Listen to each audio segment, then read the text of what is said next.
हुज़ा, हमने तुमको एक ही मर्द और एक ही औरत से पैदा किया है, तुम्हारा बाप एक है, तुम्हारी माँ एक है, तुम एक ही परम पिता की संतान हो, एक ही माँ के बेटे हो, तुम्हारा एक ही बाप है आदम, तुम्हारी एक ही माँ हव्वा, उसी को तुम परशुर, उसी को तुम कह लो कि तुम्हारा एक ही बाप है आशु और एक ही माँ है हिवती या शत्रुपा, तुम एक ही बाप आशु के आदम के बेटे हो, तुम एक ही माँ हव्वा या शत्रुपा की औलाद हो, तुम सबकी माँ एक, तुम सबका बाप एक।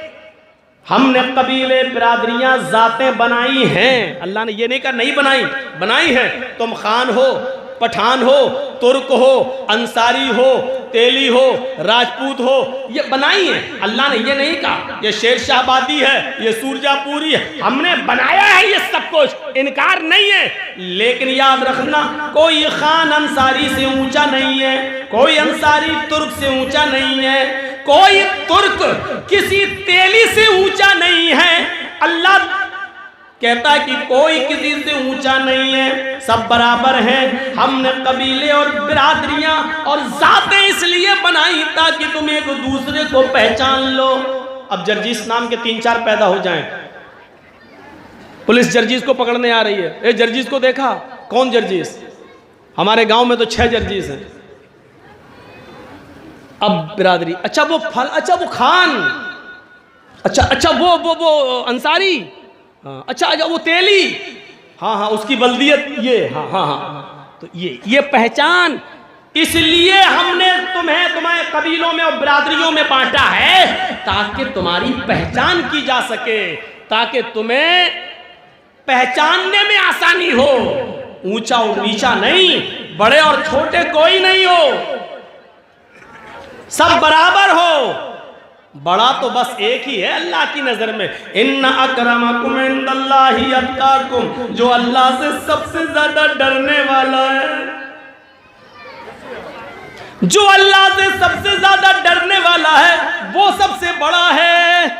अल्लाह से सबसे ज्यादा डरने वाला, आपको मालूम होगा खौला बिनते सालबा, जिनके पति ने, जिनके शौहर ने बुढ़ापे में अपनी बीवी से, खौला बिनते सालबा से जिहार कर लिया था। जिहार कहते हैं अरबी में, उनको अपने ऊपर अपनी माँ की तरह हराम कर लिया था और गुस्से में कह दिया चल तू आज से मेरी अम्मा, अंते अलैया का ज़हर उम्मी, आज से तू मुझ पर मेरी माँ की तरह हराम हो गई। जैसे मेरी माँ मुझ पर हराम है, तू भी नहीं छुएंगे तुझे, मेरे करीब नहीं आना वक्त। तो अरब के अंदर ये दस्तूर था, जब कोई शख्स अपनी बीवी को ये कह देता था कि तू मुझ पर मेरी माँ की तरह हराम, तो वो हराम हो जाती थी। अब शौहर अपनी बीवी से मिल नहीं सकता था, बल्कि शौहर के ऊपर, पति के ऊपर ज़रूरी हो जाता था कि वो उसकी अब खिदमत करे, माँ की तरह उसकी सेवा करे। अब वो उससे मिल नहीं सकता था। गुस्से में कह तो दिया, लेकिन गुस्सा जब ठंडा हुआ तो बहुत पछताए। लेकिन अब होता क्या है, जब सारे रास्ते बंद, तो औस इब्न सामित ने कहा आए खौला, तुम अल्लाह के नबी के पास जाओ और उनसे कहो मेरे लिए कोई रास्ता निकालो। तो खौला बिनते सालबा जब अल्लाह के नबी के पास जाती हैं तो अल्लाह के नबी ने भी पूरी बात सुनने के बाद फरमाया, खौला मेरे पास भी तुम्हारे लिए कोई रास्ता नहीं है, तुम्हारे शौहर ने तुम्हें अपने ऊपर हराम कर लिया, तुम उनसे दूर रहो। कहा अल्लाह के नबी, अगर आप हमारे लिए रास्ता नहीं निकालेंगे तो कौन निकालेगा? आपने कहा आए अल्लाह की बंदी, मेरे पास कोई रास्ता नहीं है। अब तुम अपने शौहर, अपने पति पर हराम हो चुकी हो, अब तुम उनके करीब नहीं जा सकती हो, जाओ, कोई रास्ता नहीं है। मायूस हो गई, परेशान हो गई, सोचने लगी कि जब नबी के पास रास्ता नहीं निकला तो कहाँ रास्ता निकलेगा। चली वो, अल्लाह के नबी ने दरवाजा बंद कर दिया, मस्जिद नबी से निकलती है,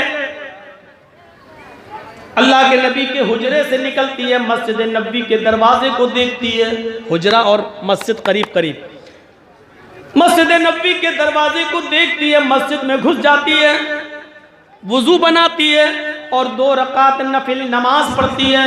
और नमाज पढ़ने के बाद अल्लाह से दुआ मांगती है, इलाहुल आलमीन, मेरे पति ने मुझे अपने ऊपर हराम कर लिया है, मोहम्मद रसूलुल्लाह के पास भी रास्ता नहीं है, मेरे छोटे छोटे बच्चे हैं, जहां तक प्यार और मोहब्बत की बात है वो तो मैं बच्चों को दे दूंगी, लेकिन खिलाने पिलाने की जिम्मेदारी तो मैं बूढ़ी हो चुकी हूं, अपने बच्चों की नहीं निभा पाऊंगी।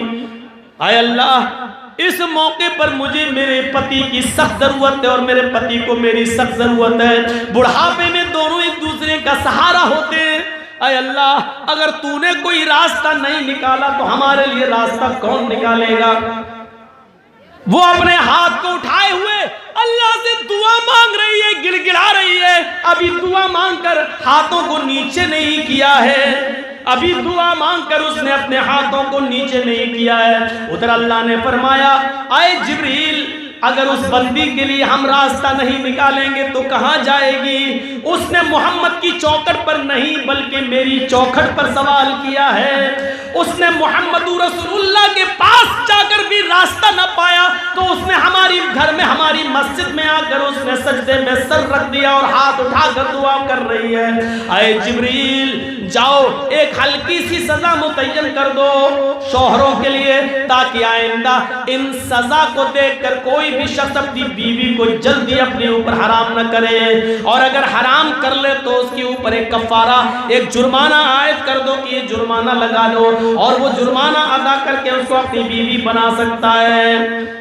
जिब्राइल अमीन आते वही लेकर, अभी इस औरत ने अपने हाथों को नीचे नहीं किया, उधर जिब्राइल अल्लाह के नबी पाक के पास कुरान की आयत लेकर नाजिल होते हैं। कद समी अल्लाहु कौलल्लती तुजादिलुका फी ज़ौजिहा व तश्तकी इलल्लाह। अल्लाह ने उस औरत की बात को सुन लिया जो आपसे बहस कर रही थी अपने पति के बारे में, अपने हस्बैंड के बारे में। व तश्तकी इलल्लाह, और वो अल्लाह से भी फरियाद कर रही, अल्लाह से भी दुआ करती जा रही है। अल्लाह ने उस औरत के लिए रास्ता बदल दिया, और उस एक औरत के रास्ते, एक औरत की वजह से अल्लाह ने दुनिया की सारी औरतों के लिए रास्ता आसान कर दिया है, सारी औरतों के लिए रास्ता बना दिया है। आए मोहम्मद सल्लल्लाहु अलैहि वसल्लम, ये जुर्माना आयद कर दो उन लोगों पर जो लोग अपनी बीवी को अपनी माँ की तरह हराम कर लेते हैं।